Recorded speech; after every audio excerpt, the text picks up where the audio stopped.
Hey, good morning, everyone. I just want to talk about derivatives. So we hear this term a lot, especially if you follow, financial news and commentary.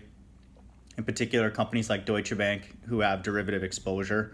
I just want to talk about that term. And so here are some few uses of the term derivative. So the one that I'm most familiar with from my engineering days is using derivative as like a rate of change. So if you take the derivative of, of a function, you're measuring its rate of change. And so, there's mathematical rules for how to take the derivative. Like, for example, if you have a function x squared, its derivative will be 2x. And so that's an important thing, just in mathematics and calculus and all that. To one of the things that it's used for is to find out where the max and min are of a function, which is very, very important and also has implications in economics. And so once the rate of change basically is zero, or if it flattens out, you can assume that you're at like a peak. For example, if you're at this point on the top of a hump, then the rate of change will at that point be zero because you have a flat line tangent to that hump. And then so that could represent either a max or a min. And then you can do what's called a second derivative test to decide whether it is a max or a min. And so derivative is very important, in mathematics, calculus, and has implications in economics as well, but used in kind of a different context. So derivatives, when it comes to derivative, is also can be thought of as something that is derived from something else. And so if something is a derivative of something else, it's like an offshoot of it and all of that. And so that definition is getting closer to what it's used for in accounting, in finance, and in particular the stock market. And so what I want to talk about is how we talk about this huge amount of derivative exposure, trillions of dollars and all this kind of stuff. And the first layer of derivative is the major problem. And I'll explain what I mean by that is that a stock is actually a derivative, just the stock itself. Typically, we think of derivatives in options is that if you place a call option on a stock means that you're betting that the stock will go up. And so depending on how much it goes up, you could benefit from it substantially. And then so that's a call option. And then a put option is that you're betting that the stock will go down. And so those are called derivatives because you're not actually owning the stock. You're essentially borrowing another person's stock temporarily and placing a bet on it. So you're adding like another layer of leverage on top of that. And so it's a bet. It's just like, with sports and stuff like that, the underlying, thing that's happening, the teams that are playing, you don't own them or have, full any kind of investment in them. You're just looking for the result, and placing a bet on that. In this case, with stocks and with options, the way it's typically understood is that you don't necessarily own those stocks that you're making a bet on, whether they go up or down.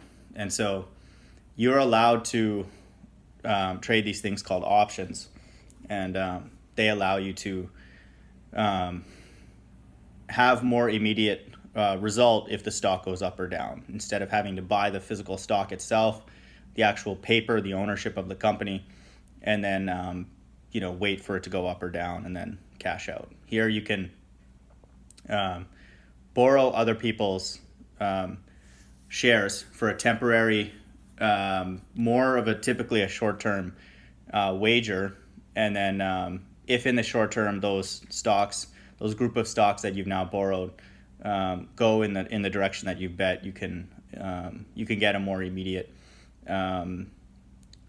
benefit.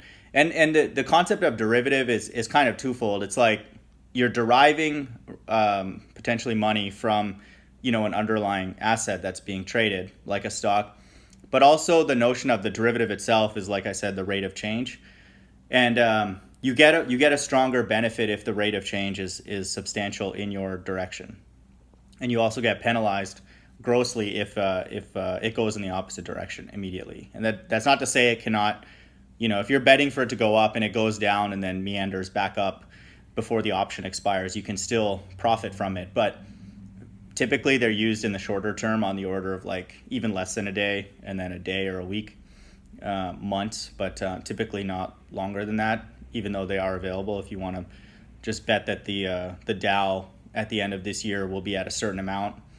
You can place a bet, which is what it is, using options. And so that allows you to, like I said, not own the stock directly, but just wait for the result is the way to describe options and derivatives. And so, and that's a major, obviously, weakness. I've done another video where I described our economy in general, and definitely the stock market as a casino. And I've heard someone on mainstream media talk about it that way, and it is. You're basically, it's a full-blown casino. You're allowed to bet on currencies, securities, really everything. You know, if you Bitcoin, once they start setting up options on that, if they haven't already, you can bet on the movements on that. Sports, really, you can bet on anything, as long as there is kind of a known way, a way to measure in a concrete way the outcome, you know, or quantify its movements. And so, you know, that's really what our economy has become. And so every time someone places that bet or that option, someone has to be taking the other side of it, you know, absorb the gain or the loss. And so banks like Deutsche Bank have a tremendous amount of exposure because, you know, someone has to kind of create these markets, or else you can never have options being traded. If you go to whatever, I use E-Trade. If you go to E-Trade and they're backed by a bank, and if you place, you know, a bet and you're winning and you cash out, someone has to pay up. You know, the money's just not just made out of, you know, thin air. A bank is backing that. And so that is where, you know, banks like Deutsche Bank, who've been involved in very risky bets and are now could potentially lose some and start losing them in kind of a trickle down way, they have huge amount of exposure. And so they might win on some of them. Obviously they wouldn't lose on every single derivative instrument that they have. But you know, once they start losing more than they're winning and it unravels, the issue of liquidity can be a major problem when people are, you know, cashing out it in larger and larger amounts, and then potentially if they're now taking their earnings and then removing them from the banking system, that's a problem. You know, whether they just need the money or they're buying gold or cryptos or something else that lives outside of the banking system, that's a major problem, especially if it starts happening kind of en masse, you know, in a mass amount. And so that's but the point I wanted to make is that it's not just the options that are derivatives. The stock itself is a derivative. And what I mean by that is that if you look at a financial statement and you look at a balance sheet for any company, you're not going to see it reference the stock price. You know, it's not like it's shareholders' equity, which I, you know, loosely refer to as its kind of stock market value. It's not directly related, because the stock value of a company, when a company has stock listed on its balance sheet, in particular its shareholders' equity section, is what it sold the stock at. And that's how much cash it generated from selling, you know, equity in the company, which is essentially entitlement to the assets minus liabilities. That's what, when you buy a stock in a company, you're now entitled to the assets minus the liabilities. And so, you know, the more that the company uses their assets and their liabilities to generate income, it grows the equity more and more. So the shareholders have a greater and greater dominion over the company and over their assets. And so you're essentially owning more and more of assets like trucks, buildings, fixed assets, inventory, all that. You know, the more and more the company makes money, the greater and greater expanse of the shareholders' equity relative to debt. And so you're returning value to the shareholders by giving them a larger and larger piece of the assets. And so that's what a stock represents on a financial statement, is what it's sold for. The time that they care about the actual stock value on the open market is when they're either buying when they're buying shares from the open market through stock buybacks. And so if they buy back shares, which one of the reasons they do that is it allows them to manipulate earnings per share, because earnings per share is only on the outstanding stock, external to the company. So if there's less of those, you don't have to have as much earnings to make your what's called EPS higher. And so you'll see a lot of times companies will report EPS, not just straight earnings. They'll always normalize it by earnings per share, because if they buy back a lot of their shares, the denominator will go down and then their EPS will go up. So it's kind of like it's financial engineering. It's like artificial, kind of gives you gives you a good feeling when it's not necessarily good, because the company could have declining earnings, but matching that with declining shares in the open market, and then EPS can artificially go up. And so only when the company buys stock on the open market does it then reflect on their shareholders' equity section as additional paid-in capital. And so that is where you'll see the effect of the company interacting with the open market. But the actual market cap of the stock does not show up, on a company's financial statements directly. That is just people external, you and I, who are trading stock freely and moving the stocks up and down. And so not always trading it freely, because a lot of our 401ks are locked up, but that's a different lesson. So those stocks are moving around, day to day, minute by minute, second by second. And then it's free. Like it can go to zero if, everybody just who takes their stock and just it's deemed not valuable, no one wants it anymore, or the bidder, the highest a buyer is going to buy it for is a penny or whatever. That's just the open market. Obviously in that situation, a company would very likely go in and buy if they feel like it's extremely undervalued. They would go in and buy back their own shares, because it would be, at a huge discount and beneficial for them to retain more and more ownership of their own company.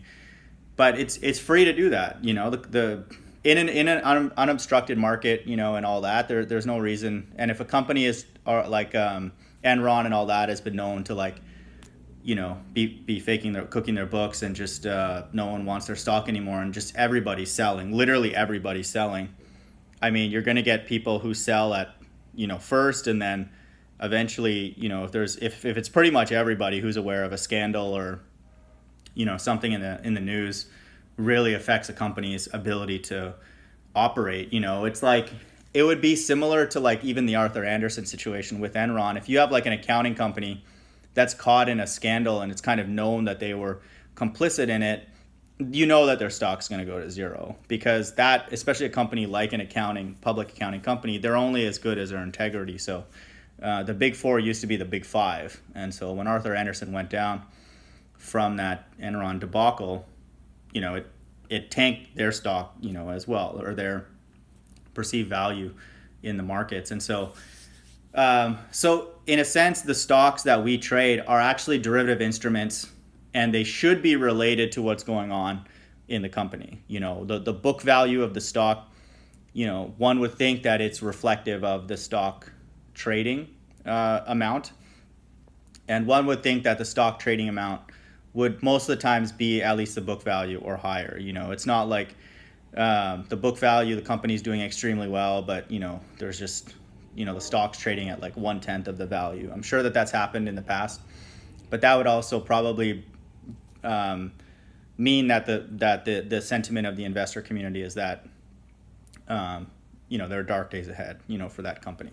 And so, or there's just better returns coming from other places. And so that's where the market is free to, put money wherever it wants. It may not necessarily reflect the actual value of the underlying company. It has no responsibility to do that. And so that's why the money supply acts sort of independent of the value of a company, because that's why people talk about all these bubbles and stuff. It's like, it's just putting a lot of money into the market, this casino, so money can be kind of moved around. And then that's why we have this notion of multiples, is that companies are valued at like multiples of what they should be, and that multiple typically is a multiple of like their discounted cash flow. But in general, it's like their book value is not always reflected in the stock market. And so that's a problem, because it's not, their book value is technically their fair value. It's like their assets minus liabilities, that's our equity. And, like I said, the more earnings a company has, its book value will go up. And then so, that should be what the actual value of the stock is. It's like everything else on top of that is gambling and betting.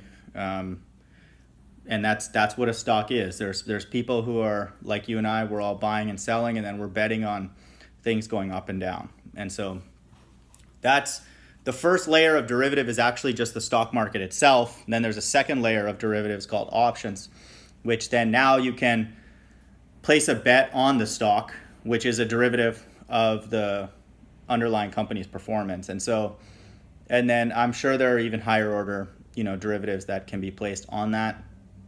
And so people are betting on bets and then seeing how they go. And so this is all these, the notion of like these credit default swaps and, all these terms that you hear. They're all basically like hedges. They're all basically ways to like, place a bet. And then a lot of times companies will get involved in this kind of stuff now, which makes the accounting more complicated in that, if they know that they have a payment coming in the future in a different currency and they're worried about the FX changing, that's unfavorable for them, they'll buy like a FX kind of futures contract and then, essentially pre-buy a certain amount of foreign currency. And so you have all this betting going on in the FX, in the foreign exchange market as well. And so, that's a hedge for that company, but ultimately, again, someone has to be on the other side of that. So if they're winning and it was better for them to take that, that bet, someone has to absorb that loss. And that is a bank, because only a bank can do this thing called, they essentially are market makers. Like they create, an exchange for people to make these bets and to resolve them.